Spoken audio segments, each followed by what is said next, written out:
شاهدونا فاضل طابت اوقاتكم. نشرة اخبار الفضاء الاريتريه لهذه الفتره يصحبكم فيها محمود عبد الله ابو كفاح، والتي نستهلها باهم وابرز العناوين.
مرحبا بكم من العناوين الى التفاصيل. اعلنت وزاره الزراعه عن الاستعدادات المسبقه جاريه لاباده الجراد الذي قد يظهر في موسم الخريف. وتشير التقارير الى ان الامطار التي هطلت بانتشار واسع في شهر ابريل الماضي لثلاثه اشهر على التوالي في شرق افريقيا ساعدت في الحد من ظاهره قزوى الجراد، مع وجود إمكانية ظهور أسراب الجيل الثاني منه في دول كينيا وأثيوبيا والصومال خلال شهري مايو ويونيو. وتتوقع التقارير تضرر الأجزاء الشمالية لأثيوبيا من أسراب الجراد، ويمكن أن تنتقل أسراب الجراد من هذه المنطقة إلى إريتريا والسودان منتصف شهر يونيو. وذكر أحد كبار فني وزارة الزراعة السيد موسية أسفا ميكائيل بأن وزارة الزراعة وانطلاقا من هذه التكهنات المبنية على الدراسات تقوم بتجهيز المعدات التي أثبتت فعاليتها في الأشهر الستة الماضية لإنجاز الأعمال القادمة بالتعاون مع قوات الدفاع والإدارات والشعب. من جانبه أوضح مسؤول وحدة مكافحة الآفات المرتحلة السيد تيدروس يوما تنفيذ أنشطة مكافحة ناجحة للجراد خلال الشهر الماضي في مساحة حوالي 63 ألف هكتار بالإقليم الجنوبي وشمال البحر الأحمر وجنوب البحر الأحمر، وستوضع الاستعدادات الجارية في الاعتبار تلك التجارب.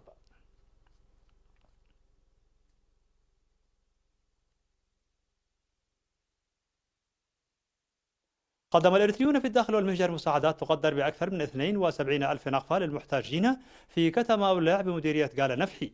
كما قدم دعم عبارة عن 22 كنتال ذرة مستخرج من سكان كتم أولع ومزرعة دواجن ماء نفحي للمحتاجين، فضلا عن توزيع أكثر من 15 ألف نقفة مرسلة من مواطنين مقيمين في النرويج وبريطانيا. كما ألقى 6 من أصحاب المنازل إيجار 3 إلى 5 أشهر عن كاهل 28 مستأجرا في المديرية. وفي مديرية قجرة قدم مواطنون حوالي 35 ألف نقفة للمحتاجين. كما قدمت جمعية كابر 10,000 نقفة ومواد غذائية. وألقى 7 من أصحاب المنازل بالداخل والمهجرة إيجار شهر إلى 3 أشهر عن كاهل 30 مستأجرا. كما قدمت إدارة ألجين أكثر من 3,000 نقفة للمحتاجين. وفي وسط مدينة أسمرة قدم 200 من أصحاب متاجر الخضر والفاكهة في ماركاتو مواد عينية للمحتاجين تقدر بأكثر من 241 ألف نقفة. وقدم محسنون من أخريا للذات القرد مواد غذائية ومبلغ 28 ألف نقفة. كما قدمت الفرقة العسكرية 84 10 كنتال طحين أبيض. أما هيئة إدارة وزارة الدفاع في بلزة فقد قدمت مواد غذائية. وقدم سكان ضاحية عد نفاس مبالغ ومواد عينية تقدر بأكثر من 50 ألف نقفة للمحتاجين. وترك 7 من أصحاب المنازل إيجار شهر إلى شهرين عن كاهل 23 مستأجرا. كما تم إلقاء إيجار 7 أشهر عن كاهل 6 مستأجرين في شيمانوغوس العلاي بمديرية سرنجغا.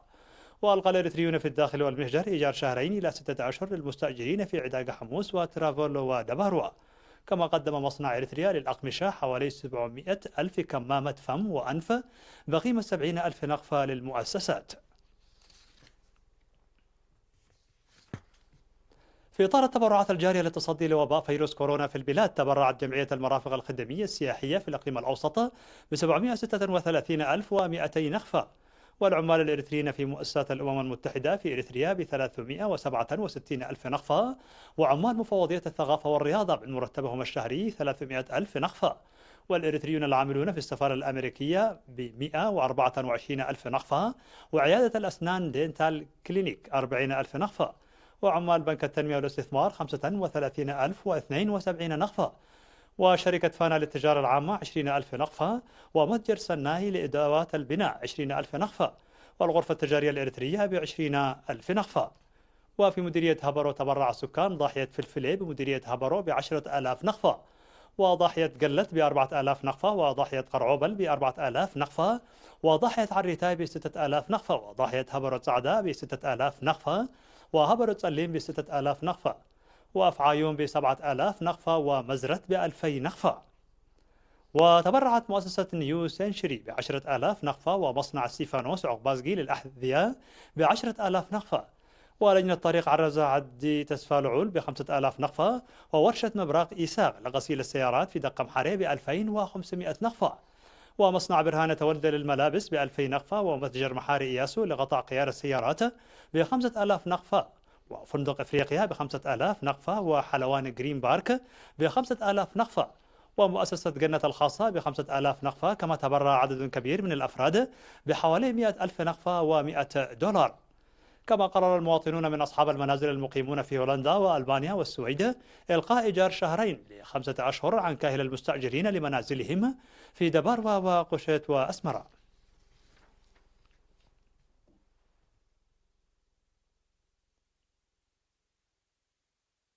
مشاهدينا الأفاضل، كانت هذه الأخبار الداخلية. فاصل قصير ونوافيكم بالأخبار العالمية، فابقوا معنا.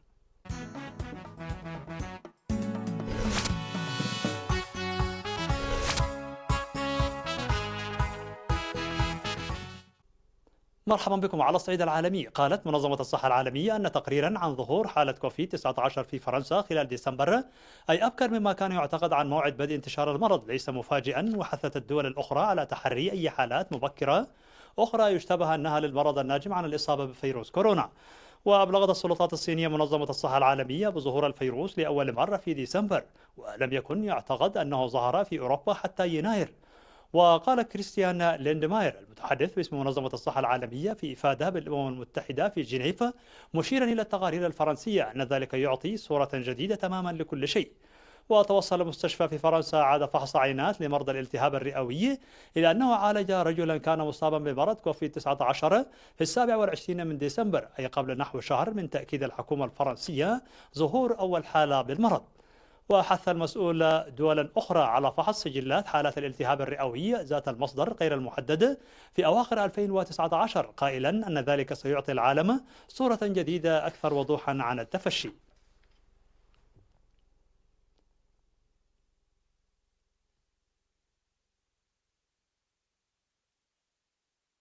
قال إيمانويل سوين مساعد وزير المناجم في ليبيريا أن 2 من عمال المناجم لقوا حتفهم في انهيار منجم بقرب البلاد، فيما يقول رئيس بلدية محلية أن العشرات ربما قتلوا نظرا لتزايد أعداد المفقودين.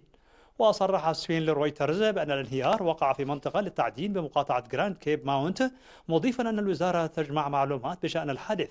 وذكر أن 2 قتلا، إلا أن أدوين كوها رئيس بلدية المقاطعة قال لرويترز أن هنالك نحو 50 شخصا في عداد المفقودين بعد الحادث.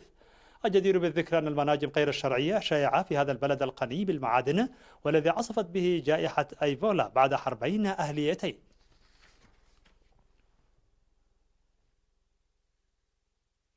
سقطت 3 صواريخ كاتيوشا في محيط مطار بغداد الدولي المتوقف عن العمل منذ نحو شهر ونصف الشهر في إطار إجراءات الحد من تفشي جائحة كوفيد-19 بحسب ما أعلنت عنه السلطات الأمنية العراقية في بيان. وهذا الاستهداف هو الأول في محيط مطار بغداد منذ القارة التي شنها الأمريكيون بطائرة من دون طيار في يناير، وقتل فيها الجنرال الإيراني قاسم سليماني ونائب رئيس هيئة الحشد الشعبية العراقية أبو مهدي المهندس.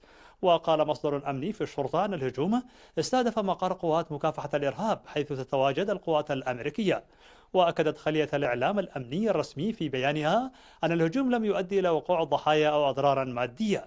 ويشهد العراق منذ نحو شهر انخفاضا في التوتر على أراضيه بين حليفيه الأمريكي والإيراني، مع توقف للهجمات الصاروخية والقارات الثأرية.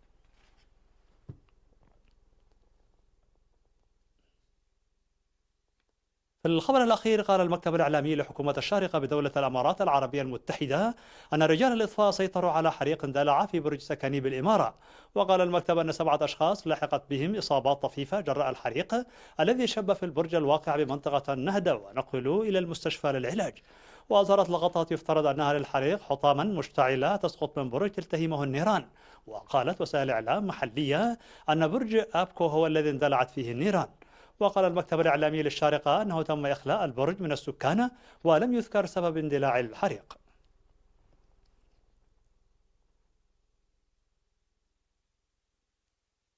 مشاهدينا الأفاضل، بهذا نكون قد وصلنا بكم إلى نهاية النشرة. شكرا على حسن المتابعة، دمتم بألف خير.